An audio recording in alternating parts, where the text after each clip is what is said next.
ನೋಡಿ, ಬೀದರ್, ಮಂಗಳೂರು, ವಿಜಯಪುರದ ಬಳಿಕ ನಿನ್ನೆ ಮೈಸೂರಿನಲ್ಲೂ ಕೂಡ ಹಾಡ ಹಗಲೇ ಕಾರನ್ನ ಅಡ್ಡಗಟ್ಟಿ ನಡು ರೋಡಲ್ಲಿ ದರೋಡೆ ಮಾಡಿರುವ ಪ್ರಕರಣಕ್ಕೆ ಸಂಬಂಧಪಟ್ಟಂತೆ ಆರೋಪಿಗಳ ಪತ್ತೆಗೆ ಪೊಲೀಸರು ಬಲೆ ಬೀಸಿದ್ದಾರೆ. ಈಗ ಸಿಕ್ಕಿರುವ ಮಾಹಿತಿ ಪ್ರಕಾರ ಆರೋಪಿಗಳು ಎಷ್ಟು ಚಾಣಾಕ್ಷತನ ಪ್ರದರ್ಶನ ಮಾಡಿದ್ದಾರೆ ಅಂದ್ರೆ, ಚೆಕ್ ಪೋಸ್ಟ್ ದಾಟ್ತಾ ಇದ್ದಂತೆ ನಂಬರ್ ಪ್ಲೇಟ್ ಚೇಂಜ್ ಮಾಡಿದ್ದಾರಂತೆ. ನಕಲಿ ನಂಬರ್ ಪ್ಲೇಟ್ ಅಳವಡಿಸಿ ದರೋಡೆಕೋರರು ಕೃತ್ಯ ಎಸಗಿದ್ದಾರೆ. ಇನೋವಾ ಕಾರಿಗೆ 4 ನಂಬರ್ ಪ್ಲೇಟ್ ಅಳವಡಿಸಿದ್ದಾರಂತೆ. ಹಿಂದೆ 2, ಮುಂದೆ 2 ನಕಲಿ ನಂಬರ್ ಪ್ಲೇಟ್ ಅಳವಡಿಕೆ ಮಾಡಿರುವ ವಿಚಾರ ಬೆಳಕಿಗೆ ಬಂದಿದೆ. ಈಗ ಮೂಲ ಮಾಲೀಕರ ಪತ್ತೆಗೆ ಮೈಸೂರು ಪೊಲೀಸರು ಮುಂದಾಕಿದ್ದಾರೆ ಎನ್ನುವುದರ ಡೀಟೇಲ್ಸ್ ಸದ್ಯ ಸಿಗ್ತಾ ಇದೆ. ದರೋಡೆಕೋರರು ಬಳಸಿರುವ ಕಾರು ಪತ್ತೆ, ಬಟ್ ಈಗ ಆರೋಪಿಗಳ ಪತ್ತೆ ಮಾಡೋದಕ್ಕೆ ಈ ಕಾರು ಸಹಾಯ ಆಗಬಹುದು, ನಂಬರ್ ಪ್ಲೇಟ್ ಸಹಾಯ ಆಗಬಹುದು ಅಂತ ಪೊಲೀಸರು ಅಂದ್ಕೊಂಡಿದ್ರಲ್ಲ, ಅದು ಸಾಧ್ಯ ಆಗ್ತಾ ಇಲ್ಲ. ಕಾರಣ ನಕಲಿ ನಂಬರ್ ಪ್ಲೇಟ್, ಅದು ಒಂದಲ್ಲ ಎರಡೆರಡು, ಮುಂದೆ ಮತ್ತು ಹಿಂದೆ ಎರಡೂ ಕಡೆ ಕೂಡ ಎರಡೆರಡು ಫೇಕ್ ನಂಬರ್ ಪ್ಲೇಟ್ ಬಳಸಿದ್ದಾರೆ. ಚೆಕ್ ಪೋಸ್ಟ್ ದಾಟ್ತಾ ಇದ್ದಂತೆ ಫೇಕ್ ನಂಬರ್ ಪ್ಲೇಟ್ ಬಳಕೆ ಆಗಿದೆ ಅನ್ನೋದರ ವಿಚಾರ ಸದ್ಯ ಬೆಳಕಿಗೆ ಬರ್ತಾ ಇದೆ. ಹಾಗಾಗಿ ಆರೋಪಿಗಳ ಪತ್ತೆ ಪೊಲೀಸರಿಗೆ ಅತಿ ದೊಡ್ಡ ಸವಾಲಾಗಿದೆ ಅನ್ನೋದರ ಡೀಟೇಲ್ ಸಿಗ್ತಾ ಇದೆ. ಈ ಬಗ್ಗೆ ಮತ್ತಷ್ಟು ಡೀಟೇಲ್ಸ್ ಅನ್ನ ಕೊಡ್ತಾ ಹೋಗ್ತಾರೆ ನಮ್ಮ ಪ್ರತಿನಿಧಿ ವಿನೋದ್ ದೂರವಾಣಿ ಸಂಪರ್ಕದಲ್ಲಿ. ವಿನೋದ್, ಇದೆಲ್ಲವೂ ಕೂಡ ಪಕ್ಕಾ ಪ್ಲಾನಿಂಗ್ ಆದಲ್ಲಿ ಕಾಣಿಸ್ತಾ ಇದೆ. ಅಂದ್ರೆ ಪೊಲೀಸರ ಕೈಗೆ ತಗಲಾಕೊಳ್ಬಾರ್ದು ಅನ್ನೋ ನಿಟ್ಟಿನಲ್ಲೂ ಕೂಡ ಎಲ್ಲಾ ಪಕ್ಕಾ ಪ್ಲಾನಿಂಗ್ ಆದಂಗೆ ಕಾಣಿಸ್ತಾ ಇದೆ. ಈಗ ಪೊಲೀಸರ ತನಿಖೆ ಹೇಗೆ ಸಾಗ್ತಾ ಇದೆ, ಡೀಟೇಲ್ಸ್ ಅನ್ನ ಕೊಡ್ತಾ ಹೋಗೋದಾದ್ರೆ. ಶ್ರುತಿ, ನೀವು ಹೇಳಿದಾಗ ನಿಜಕ್ಕೂ ಕೂಡ ಅವರೆಲ್ಲರೂ ಕೂಡ ಸಾಕಷ್ಟು ಪ್ಲಾನ್ ಗಳನ್ನ ಮಾಡಿಕೊಂಡು ಈ ರೀತಿಯಾದಂತಹ ರೋಡ್ ರಾಬರಿ ಪ್ರಕರಣವನ್ನ ಮಾಡಿರುವಂತದ್ದು. ಬಹಳ ಪ್ರಮುಖವಾಗಿ ನೆನ್ನೆ ನಡೆದಂತಹ ರೋಡ್ ರಾಬರಿ ಪ್ರಕರಣದಲ್ಲಿ ಒಂದು ಕಾರನ್ನ ತೆಗೆದುಕೊಂಡು ಈಗಾಗಲೇ ಅವರು ಎಸ್ಕೇಪ್ ಆಗಿದ್ರು.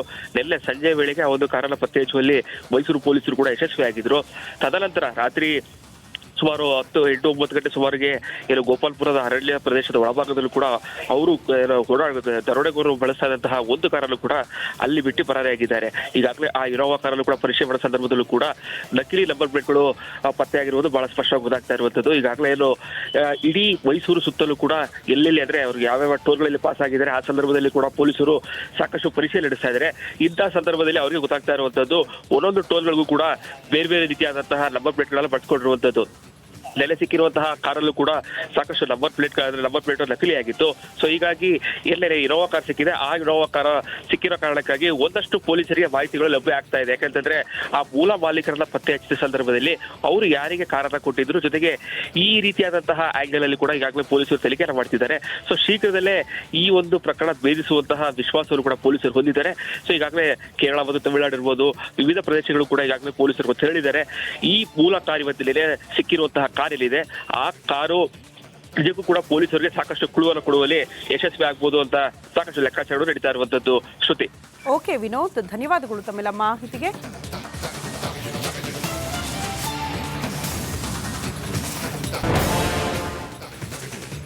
ನೋಡಿ, ಬೀದರ್, ಮಂಗಳೂರು, ವಿಜಯಪುರದ ಬಳಿಕ ನಿನ್ನೆ ಮೈಸೂರಿನಲ್ಲೂ ಕೂಡ ಹಾಡ ಹಗಲೇ ಕಾರನ್ನ ಅಡ್ಡಗಟ್ಟಿ ನಡು ರೋಡಲ್ಲಿ ದರೋಡೆ ಮಾಡಿರುವ ಪ್ರಕರಣಕ್ಕೆ ಸಂಬಂಧಪಟ್ಟಂತೆ ಆರೋಪಿಗಳ ಪತ್ತೆಗೆ ಪೊಲೀಸರು ಬಲೆ ಬೀಸಿದ್ದಾರೆ.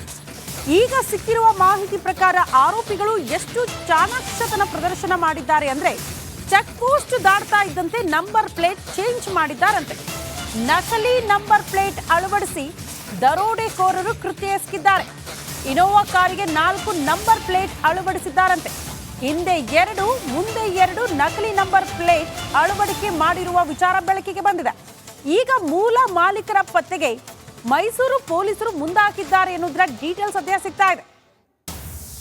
ದರೋಡೆಕೋರರು ಬಳಸಿರುವ ಕಾರು ಪತ್ತೆ, ಬಟ್ ಈಗ ಆರೋಪಿಗಳ ಪತ್ತೆ ಮಾಡೋದಕ್ಕೆ ಈ ಕಾರು ಸಹಾಯ ಆಗಬಹುದು, ನಂಬರ್ ಪ್ಲೇಟ್ ಸಹಾಯ ಆಗಬಹುದು ಅಂತ ಪೊಲೀಸರು ಅಂದ್ಕೊಂಡಿದ್ರಲ್ಲ, ಅದು ಸಾಧ್ಯ ಆಗ್ತಾ ಇಲ್ಲ. ಕಾರಣ ನಕಲಿ ನಂಬರ್ ಪ್ಲೇಟ್, ಅದು ಒಂದಲ್ಲ ಎರಡೆರಡು, ಮುಂದೆ ಮತ್ತು ಹಿಂದೆ ಎರಡೂ ಕಡೆ ಕೂಡ ಎರಡೆರಡು ಫೇಕ್ ನಂಬರ್ ಪ್ಲೇಟ್ ಬಳಸಿದ್ದಾರೆ. ಚೆಕ್ ಪೋಸ್ಟ್ ದಾಟ್ತಾ ಇದ್ದಂತೆ ಫೇಕ್ ನಂಬರ್ ಪ್ಲೇಟ್ ಬಳಕೆ ಆಗಿದೆ ಅನ್ನೋದರ ವಿಚಾರ ಸದ್ಯ ಬೆಳಕಿಗೆ ಬರ್ತಾ ಇದೆ. ಹಾಗಾಗಿ ಆರೋಪಿಗಳ ಪತ್ತೆ ಪೊಲೀಸರಿಗೆ ಅತಿ ದೊಡ್ಡ ಸವಾಲಾಗಿದೆ ಅನ್ನೋದರ ಡೀಟೇಲ್ ಸಿಗ್ತಾ ಇದೆ. ಈ ಬಗ್ಗೆ ಮತ್ತಷ್ಟು ಡೀಟೇಲ್ಸ್ ಅನ್ನ ಕೊಡ್ತಾ ಹೋಗ್ತಾರೆ ನಮ್ಮ ಪ್ರತಿನಿಧಿ ವಿನೋದ್ ದೂರವಾಣಿ ಸಂಪರ್ಕದಲ್ಲಿ. ವಿನೋದ್, ಇದೆಲ್ಲವೂ ಕೂಡ ಪಕ್ಕಾ ಪ್ಲಾನಿಂಗ್ ಆದಲ್ಲಿ ಕಾಣಿಸ್ತಾ ಇದೆ. ಅಂದ್ರೆ ಪೊಲೀಸರ ಕೈಗೆ ತಗಲಾಕೊಳ್ಬಾರ್ದು ಅನ್ನೋ ನಿಟ್ಟಿನಲ್ಲೂ ಕೂಡ ಎಲ್ಲಾ ಪಕ್ಕಾ ಪ್ಲಾನಿಂಗ್ ಆದಂಗೆ ಕಾಣಿಸ್ತಾ ಇದೆ. ಈಗ ಪೊಲೀಸರ ತನಿಖೆ ಹೇಗೆ ಸಾಗ್ತಾ ಇದೆ, ಡೀಟೇಲ್ಸ್ ಅನ್ನ ಕೊಡ್ತಾ ಹೋಗೋದಾದ್ರೆ. ಶ್ರುತಿ ನೀವು ಹೇಳಿದಾಗ ನಿಜಕ್ಕೂ ಕೂಡ ಅವರೆಲ್ಲರೂ ಕೂಡ ಸಾಕಷ್ಟು ಪ್ಲಾನ್ಗಳನ್ನ ಮಾಡಿಕೊಂಡು ಈ ರೀತಿಯಾದಂತಹ ರೋಡ್ ರಾಬರಿ ಪ್ರಕರಣವನ್ನ ಮಾಡಿರುವಂತದ್ದು. ಬಹಳ ಪ್ರಮುಖವಾಗಿ ನೆನ್ನೆ ನಡೆದಂತಹ ರೋಡ್ ರಾಬರಿ ಪ್ರಕರಣದಲ್ಲಿ ಒಂದು ಕಾರನ್ನ ತೆಗೆದುಕೊಂಡು ಈಗಾಗಲೇ ಅವರು ಎಸ್ಕೇಪ್ ಆಗಿದ್ರು. ನಿನ್ನೆ ಸಂಜೆ ವೇಳೆಗೆ ಆ ಒಂದು ಕಾರನ್ನ ಪತ್ತೆ ಹಚ್ಚುವಲ್ಲಿ ಮೈಸೂರು ಪೊಲೀಸರು ಕೂಡ ಯಶಸ್ವಿಯಾಗಿದ್ರು. ತದನಂತರ ರಾತ್ರಿ ಸುಮಾರು 10-8-9 ಗಂಟೆ ಸುಮಾರಿಗೆ ಗೋಪಾಲ್ಪುರದ ಅರಣ್ಯ ಪ್ರದೇಶದ ಒಳಭಾಗದಲ್ಲೂ ಕೂಡ ಅವರು ದರೋಡೆಗೋರರು ಬಳಸ್ತಾ ಇದ್ದಂತಹ ಒಂದು ಕಾರಲ್ಲೂ ಕೂಡ ಅಲ್ಲಿ ಬಿಟ್ಟು ಪರಾರಿಯಾಗಿದ್ದಾರೆ. ಈಗಾಗಲೇ ಆ ಇನೋವಾ ಕಾರಲ್ಲೂ ಕೂಡ ಪರೀಕ್ಷೆ ಮಾಡೋ ಸಂದರ್ಭದಲ್ಲೂ ಕೂಡ ನಕಲಿ ನಂಬರ್ ಪ್ಲೇಟ್ಗಳು ಪತ್ತೆಯಾಗಿರುವುದು ಬಹಳ ಸ್ಪಷ್ಟವಾಗಿ ಗೊತ್ತಾಗ್ತಾ ಇರುವಂತದ್ದು. ಈಗಾಗಲೇ ಇಡೀ ಮೈಸೂರು ಸುತ್ತಲೂ ಕೂಡ ಎಲ್ಲೆಲ್ಲಿ ಅಂದ್ರೆ ಅವ್ರಿಗೆ ಯಾವ್ಯಾವ ಟೋಲ್ಗಳಲ್ಲಿ ಪಾಸ್ ಆಗಿದ್ದಾರೆ ಆ ಸಂದರ್ಭದಲ್ಲಿ ಕೂಡ ಪೊಲೀಸರು ಸಾಕಷ್ಟು ಪರೀಕ್ಷೆ ನಡೆಸ್ತಾ ಇದ್ದಾರೆ. ಇಂತಹ ಸಂದರ್ಭದಲ್ಲಿ ಅವರಿಗೆ ಗೊತ್ತಾಗ್ತಾ ಇರುವಂತದ್ದು ಒಂದೊಂದು ಟೋಲ್ಗಳಿಗೂ ಕೂಡ ಬೇರೆ ಬೇರೆ ರೀತಿಯಾದಂತಹ ನಂಬರ್ ಪ್ಲೇಟ್ಗಳೆಲ್ಲ ಪಡ್ಕೊಂಡಿರುವಂತದ್ದು. ನೆಲೆ ಸಿಕ್ಕಿರುವಂತಹ ಕಾರಲ್ಲೂ ಕೂಡ ಸಾಕಷ್ಟು ನಂಬರ್ ಪ್ಲೇಟ್ ನಕಲಿ ಆಗಿತ್ತು. ಸೊ ಹೀಗಾಗಿ ಎಲ್ಲೇ ಇನೋವಾ ಕಾರ್ ಸಿಕ್ಕಿದೆ, ಆ ಇನೋವಾ ಕಾರ್ ಸಿಕ್ಕಿರೋ ಕಾರಣಕ್ಕಾಗಿ ಒಂದಷ್ಟು ಪೊಲೀಸರಿಗೆ ಮಾಹಿತಿಗಳು ಲಭ್ಯ ಆಗ್ತಾ ಇದೆ. ಯಾಕಂತಂದ್ರೆ ಆ ಮೂಲ ಮಾಲೀಕರನ್ನ ಪತ್ತೆ ಹಚ್ಚಿದ ಸಂದರ್ಭದಲ್ಲಿ ಅವರು ಯಾರಿಗೆ ಕಾರನ್ನ ಕೊಟ್ಟಿದ್ರು, ಜೊತೆಗೆ ಈ ರೀತಿಯಾದಂತಹ ಆಂಗಲ್ ಅಲ್ಲಿ ಕೂಡ ಈಗಾಗಲೇ ಪೊಲೀಸರು ತನಿಖೆಯನ್ನು ಮಾಡ್ತಿದ್ದಾರೆ. ಸೊ ಶೀಘ್ರದಲ್ಲೇ ಈ ಒಂದು ಪ್ರಕರಣ ಭೇದಿಸುವಂತಹ ವಿಶ್ವಾಸವನ್ನು ಕೂಡ ಪೊಲೀಸರು ಹೊಂದಿದ್ದಾರೆ. ಸೊ ಈಗಾಗಲೇ ಕೇರಳ ಮತ್ತು ತಮಿಳುನಾಡು ಇರ್ಬೋದು, ವಿವಿಧ ಪ್ರದೇಶಗಳು ಕೂಡ ಈಗಾಗಲೇ ಪೊಲೀಸರು ಹೇಳಿದ್ದಾರೆ. ಈ ಮೂಲ ಕಾರ್ ಇವತ್ತಿನ ಸಿಕ್ಕಿರುವಂತಹ ಏನಿದೆ ಆ ಕಾರು ನಿಜಕ್ಕೂ ಕೂಡ ಪೊಲೀಸರಿಗೆ ಸಾಕಷ್ಟು ಕುಳುವನ್ನು ಕೊಡುವಲ್ಲಿ ಯಶಸ್ವಿ ಆಗ್ಬೋದು ಅಂತ ಸಾಕಷ್ಟು ಲೆಕ್ಕಾಚಾರಗಳು ನಡೀತಾ ಇರುವಂತದ್ದು. ಶ್ರುತಿ. ಓಕೆ ವಿನೋದ್, ಧನ್ಯವಾದಗಳು ತಮ್ಮೆಲ್ಲ ಮಾಹಿತಿಗೆ.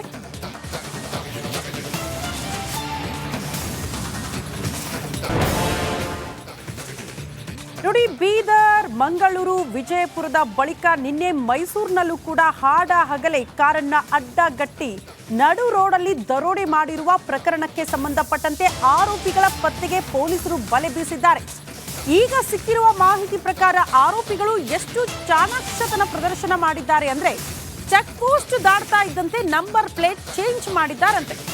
ನಕಲಿ ನಂಬರ್ ಪ್ಲೇಟ್ ಅಳವಡಿಸಿ ದರೋಡೆಕೋರರು ಕೃತ್ಯ ಎಸಗಿದ್ದಾರೆ. ಇನೋವಾ ಕಾರಿಗೆ 4 ನಂಬರ್ ಪ್ಲೇಟ್ ಅಳವಡಿಸಿದ್ದಾರಂತೆ.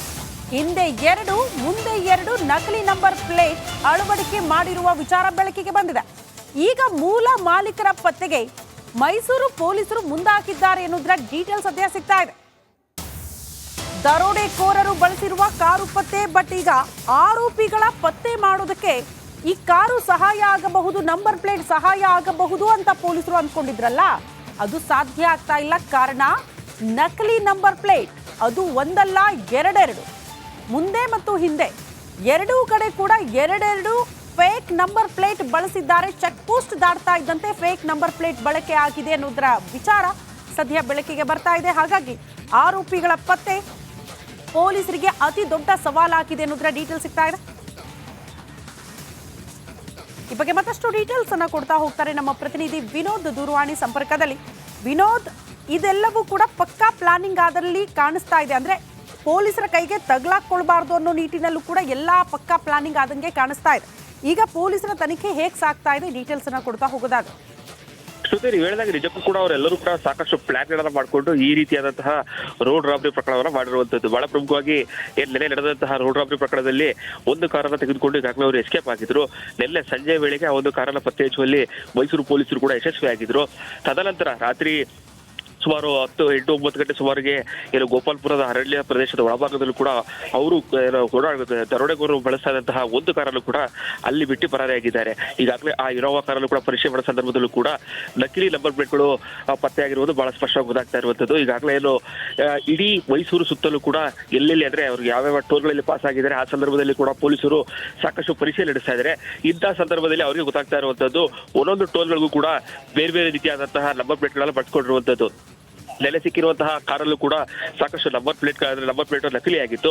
ಸೊ ಹೀಗಾಗಿ ಎಲ್ಲೇ ಇನೋವಾ ಕಾರ್ ಸಿಕ್ಕಿದೆ, ಆ ಇನೋವಾ ಕಾರ್ ಸಿಕ್ಕಿರೋ ಕಾರಣಕ್ಕಾಗಿ ಒಂದಷ್ಟು ಪೊಲೀಸರಿಗೆ ಮಾಹಿತಿಗಳು ಲಭ್ಯ ಆಗ್ತಾ ಇದೆ. ಯಾಕಂತಂದ್ರೆ ಆ ಮೂಲ ಮಾಲೀಕರನ್ನ ಪತ್ತೆ ಹಚ್ಚಿದ ಸಂದರ್ಭದಲ್ಲಿ ಅವರು ಯಾರಿಗೆ ಕಾರನ್ನ ಕೊಟ್ಟಿದ್ರು, ಜೊತೆಗೆ ಈ ರೀತಿಯಾದಂತಹ ಆಂಗಲ್ ಅಲ್ಲಿ ಕೂಡ ಈಗಾಗಲೇ ಪೊಲೀಸರು ತನಿಖೆಯನ್ನು ಮಾಡ್ತಿದ್ದಾರೆ. ಸೊ ಶೀಘ್ರದಲ್ಲೇ ಈ ಒಂದು ಪ್ರಕರಣ ಭೇದಿಸುವಂತಹ ವಿಶ್ವಾಸವನ್ನು ಕೂಡ ಪೊಲೀಸರು ಹೊಂದಿದ್ದಾರೆ. ಸೊ ಈಗಾಗಲೇ ಕೇರಳ ಮತ್ತು ತಮಿಳುನಾಡು ಇರ್ಬೋದು, ವಿವಿಧ ಪ್ರದೇಶಗಳು ಕೂಡ ಈಗಾಗಲೇ ಪೊಲೀಸರು ಹೇಳಿದ್ದಾರೆ. ಈ ಮೂಲ ಕಾರ್ ಇವತ್ತಿನ ಸಿಕ್ಕಿರುವಂತಹ ಕಾರ್ ಏನಿದೆ ಆ ಕಾರು ನಿಜಕ್ಕೂ ಕೂಡ ಪೊಲೀಸರಿಗೆ ಸಾಕಷ್ಟು ಕುಳುವನ್ನು ಕೊಡುವಲ್ಲಿ ಯಶಸ್ವಿ ಆಗ್ಬೋದು ಅಂತ ಸಾಕಷ್ಟು ಲೆಕ್ಕಾಚಾರಗಳು ನಡೀತಾ ಇರುವಂತದ್ದು. ಶ್ರುತಿ. ಓಕೆ ವಿನೋದ್, ಧನ್ಯವಾದಗಳು ತಮ್ಮೆಲ್ಲ ಮಾಹಿತಿಗೆ.